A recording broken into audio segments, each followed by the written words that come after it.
អាជីពរបស់គ្រូបង្រៀនមិនមែនអាជីពធ្វើមហាសេដ្ឋីទេប៉ុន្តែអាដាមពិតចំណានគាត់ថាលោកគ្រូអ្នកគ្រូ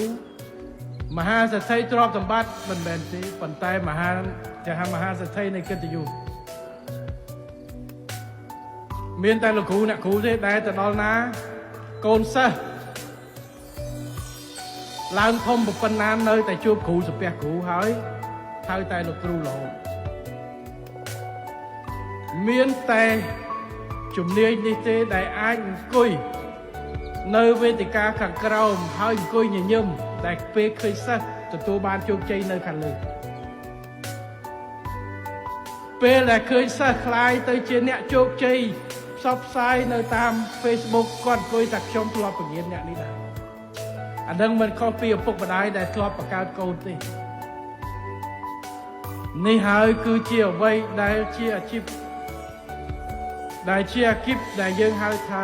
ឪពុកម្ដាយទី2នោះ